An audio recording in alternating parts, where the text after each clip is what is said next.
From Hong Kong, this is Mea Culpa, the Lessons Learned from Startups podcast, based upon the Postmodern Conference, where founders, investors, lawyers and mentors share their stories about working on, for or with startups. Today, we talk to Xania Wong, a serial entrepreneur passionate about innovation while creating financial and social impact. She is currently the founder of JOBDOH, an HR and Fintech solution offering services from job search to payroll, stretching from employers to employees. Welcome, Xenia. Thank you. Thank you for having me today. Great having you here. Xenia, can you tell me quickly, how did you came to be in startups? Sure. My background is quite traditional in a way because I was trained, I am a CFA, Chartered Financial Analyst, so I was trained in finance. I worked in management consulting and along the way, and also working for some product launches in financial services. But my family is entrepreneurial, so I've always wanted to have my own business. So I started my first business on a part-time basis. And then the second was a full-time and then another one on part-time, even though I was working for the banks. So I'm not new to the startup space. JOBDOH is my fourth company. But we have two products that are quite different. So it's almost like two different companies. Okay. You indeed come from a financial background, consultancy background. Yeah.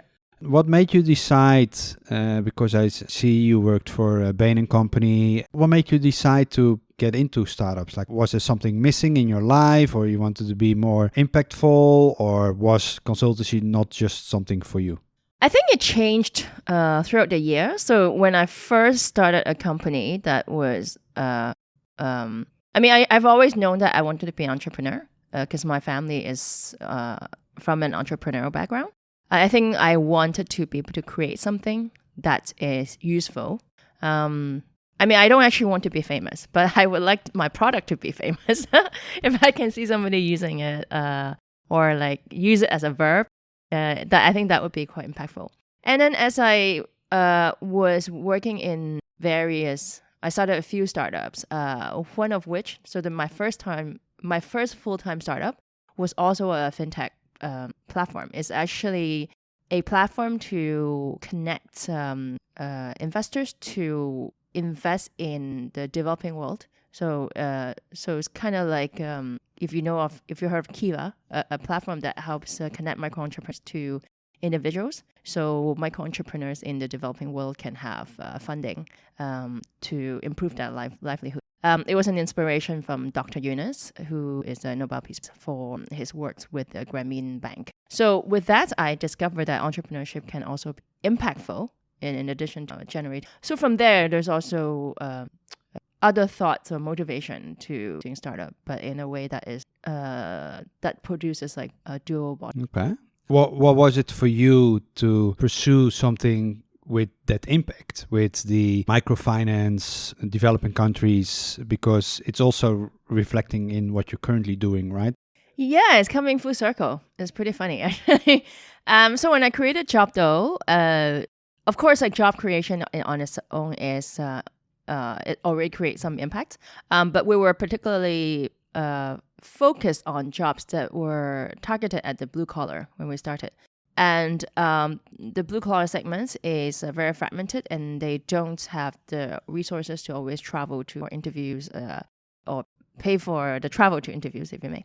And they're always more eagerly looking for work to make ends. So with JOBDOH, we actually got feedback from users that, okay, they were actually already working 2 jobs or 3 jobs a day, but then they were able to use JOBDOH to find jobs much faster to supplement their income. And that was it was actually quite a shock to me, especially since we're in Hong Kong. I already knew that Hong Kong has the highest Gini coefficient, so the biggest gap between the rich and the poor. But then it was reflecting, our work really showed that's the case. So on that front, I realized that, okay, even in the job creation space, you can still create even more impact than just creating jobs, just connecting people to jobs. And then with our new products, Coupe, which is a product that enables workers to stream their pay, meaning that if you pay normally at the end of the month, which means that you have 30 days of not having cash in your bank account. So oftentimes a segment of people, of workers, would go out and get external financing. So I discovered that to be the case in Hong Kong, but also more so in developing world. And in developing world where there's no, not as such a sufficient banking system, 40% of Southeast Asian population, for example, is unbanked. Our product enables them to get financial services without being charged. Okay. And when you thought of starting up JOBDOH, what was your initial hypothesis that you thought like, hey, there is something out there, I have to start validating that and let me start building that? What was the initial hypothesis there? The initial hypothesis was that, so I also run a wine company. And at that point, when I was in the works of starting JOBDOH, I saw that in the hospitality industry, where when people need to get some help for events, catering, there's no a central place to do so.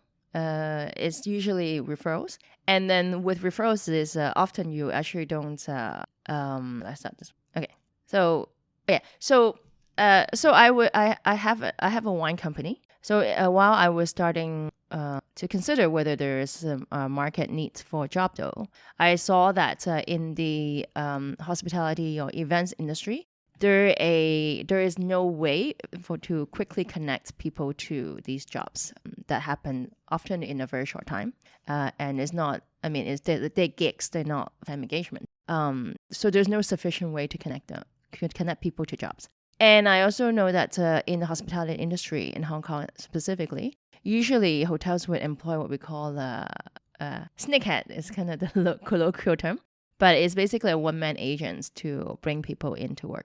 And that process is inefficient and also sometimes can be biased.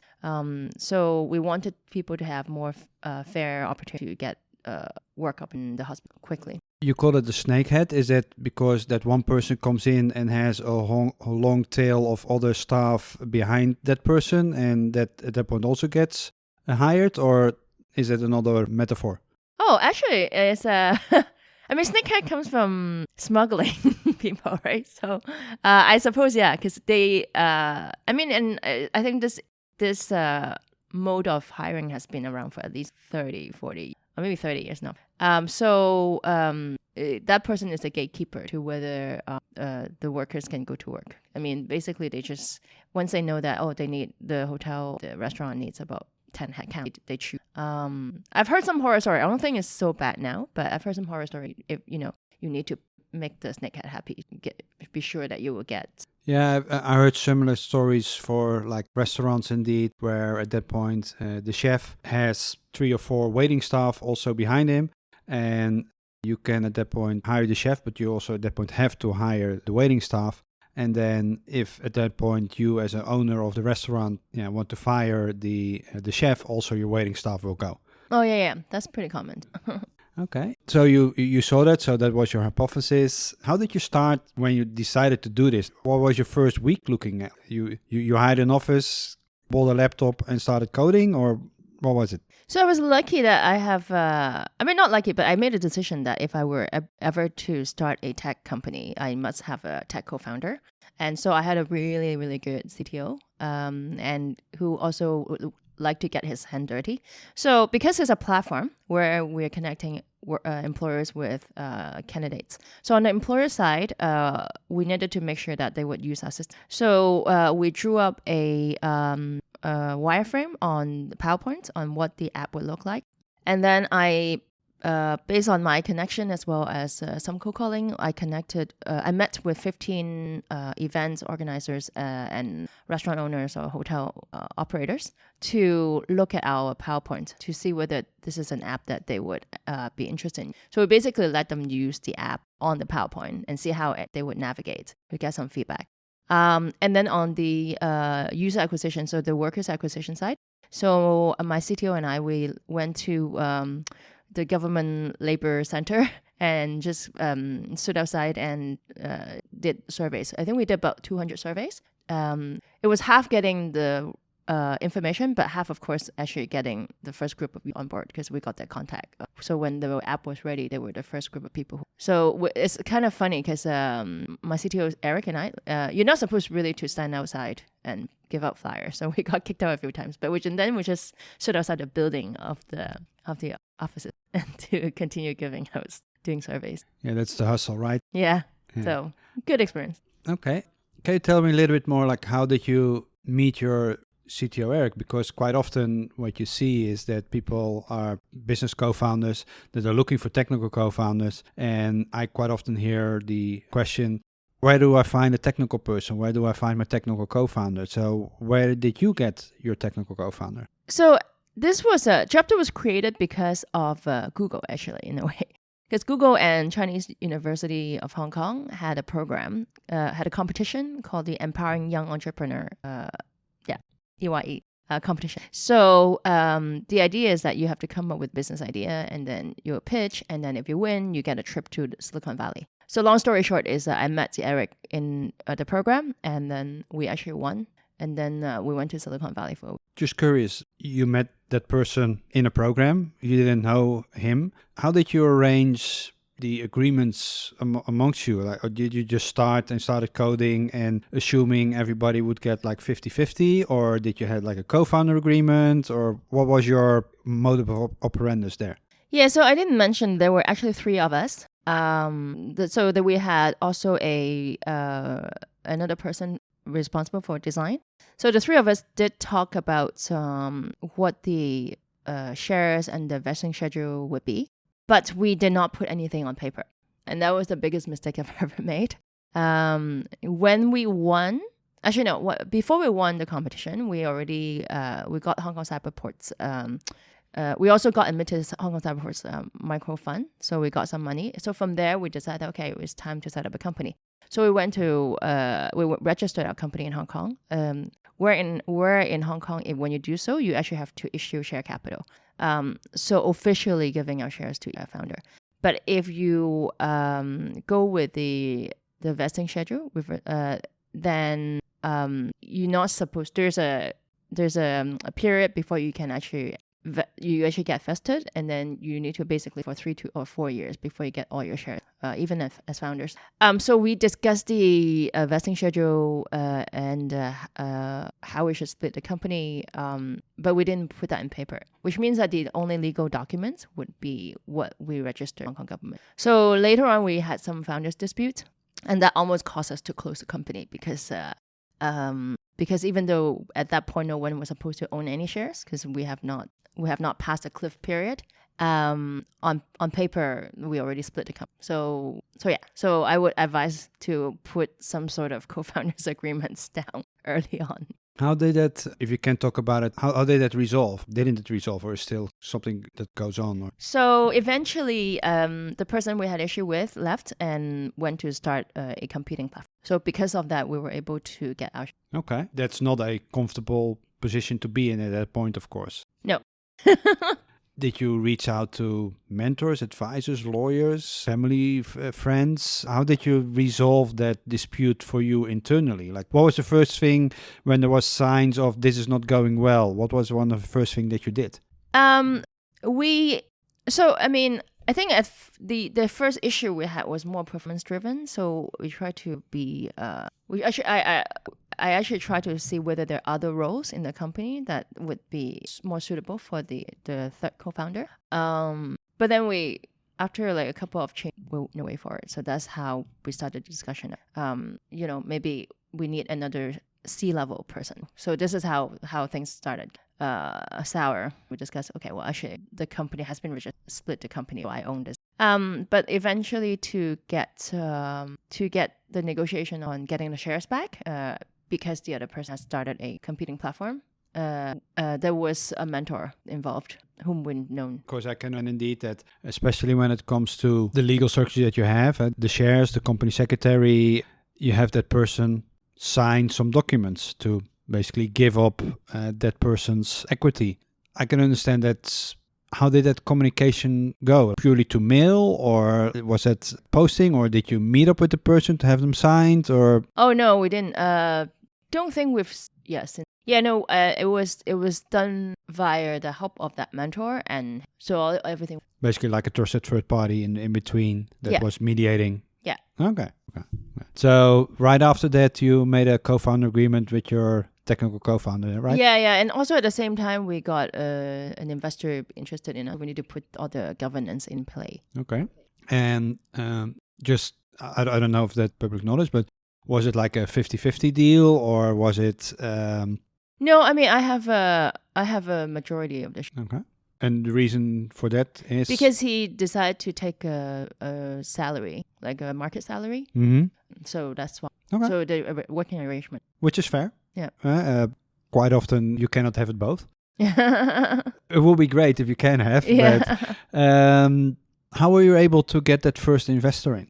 Also because of the programs from Hong Kong universities. I mean, this is actually from the Polytechnic University of Hong Kong. We went to participate in pitching. But actually, before the founder dispute, we actually had 4 investors interested because our early numbers were quite good.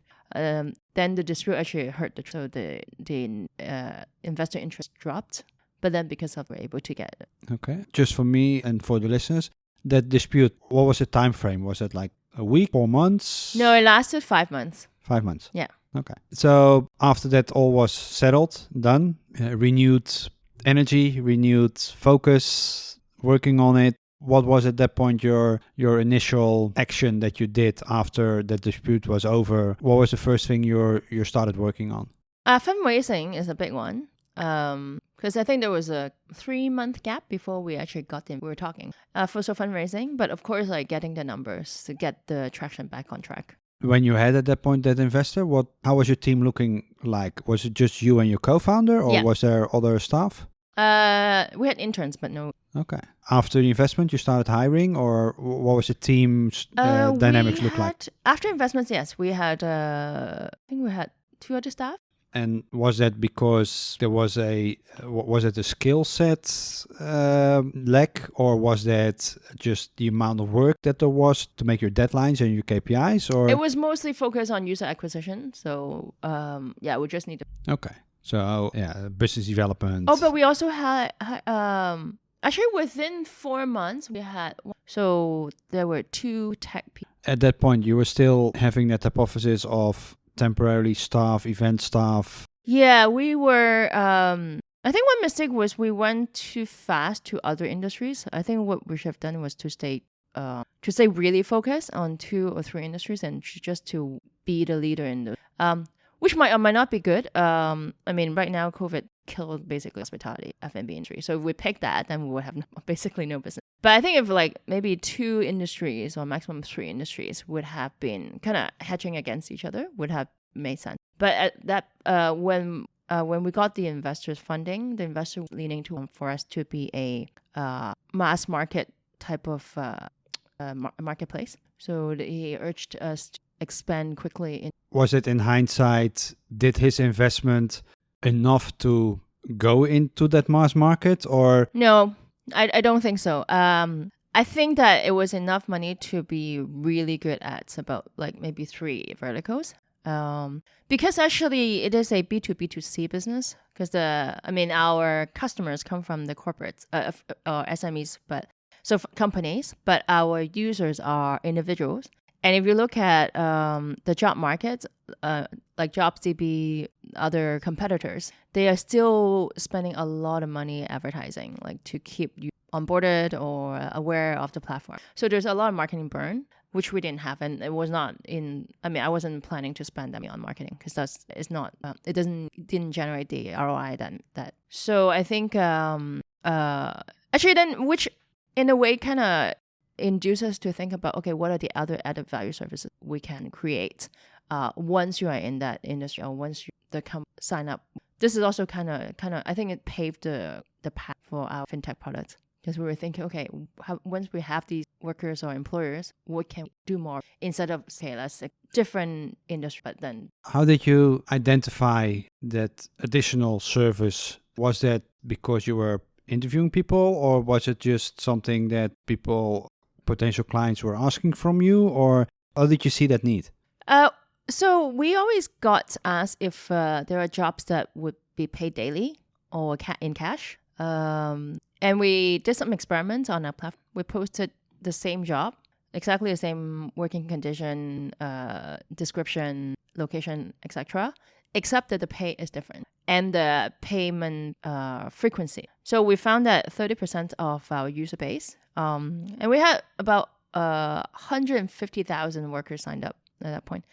So we discovered that 30% of user base would be willing to choose the job with lower pay, but it's quicker. To be paid within 24. And then we tried that and around the same time, we opened an office in Southeast Asia.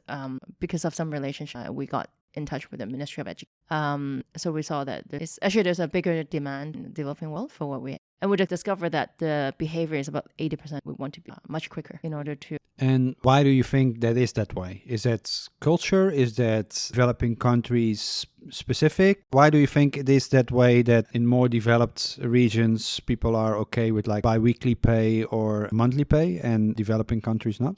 I think if we look at developed versus developing, so developing countries, as I mentioned earlier, they don't have a comprehensive banking system. So their source of financing is from usually loan shark.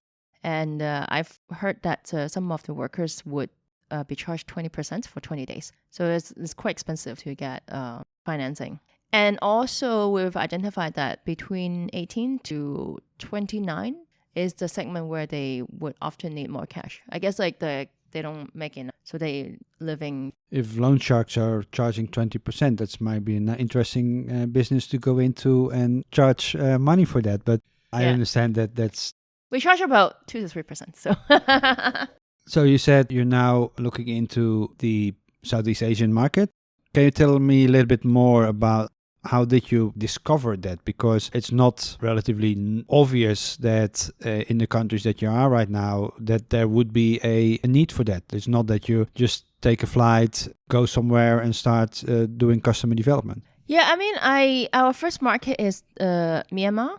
So we already have a team there. My next market is the Philippines. We've got some potential customers interested and also potential bank to partner with us. And the reason why I picked these countries is number one, kind of the top-down stats, right? I mean, Myanmar has 56 million people. The Philippines has 110 million. So the population-wise is much bigger. But then you also look at the unsecured consumer lending industry, which is huge. And they're underserved. So like in Myanmar, for example, very, very few unsecured lending products. The banking system is just starting to revive. Most of the lending is done based on collateral, but there's not much collateral, I mean, for the young people. And then if you look at also kind of SME financing gap, Philippines, for example, has the high gap. And Myanmar, again, because the banking system is not established, most of the SME should get funded, so they have to. And then when I actually visited these countries, usually we have potential partners on the ground, or people who are pretty influential in the country. So we're lucky. So in Myanmar right now, if you go to the Ministry of Education homepage, you will find our job portal to be used by students. And that's that didn't come from a connection. That was basically I attended a conference and I went to talk to the office, and very quickly, actually, we got set up. Obviously, now with this COVID situation, and you're looking into expanding into Philippines, also not able to travel into the Philippines. How are you solving that? Well, our expansion plan for Philippines is on hold. We are hoping Q4. But Q4 is already so we'll see. But for Myanmar, because I still have a team there, and we actually just got a new line of financing. So we actually are identifying sectors that are still growing because of COVID or in spite of COVID, and being a bit helping them. Okay. So you're working on that, of course, but also at that point waiting for the travel ban to be lifted to the Philippines to actually at that point execute there. Does that mean that you already have the plan fully written out and ready, or are there still things to do for you to make it actually work? We have a couple of customers interested. So we were just testing and then change the plan. now in hindsight, beside of the co-founder issue, what would you say is probably one of the biggest issues that you had to overcome during that 5-year period?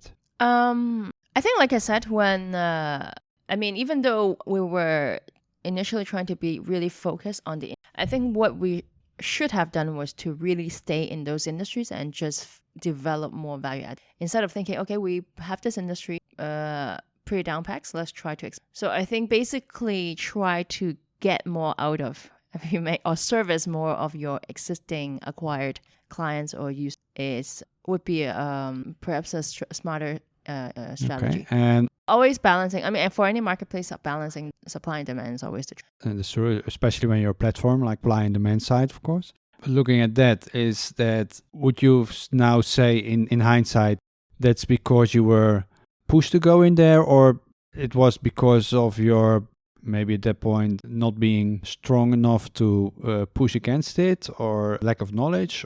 No, I think it's a combination. Of course, we were advised to do so. But of course, we were actually also really well covered in the press. Like we were on major television and major newspapers. We've never actually paid for any, but we had a lot of media. And when that comes, people will come and post. We come to use our platform from different. So I think that. I still don't because those are they become edge cases, right? So let's say it's an industry that we've never recruited people to be there.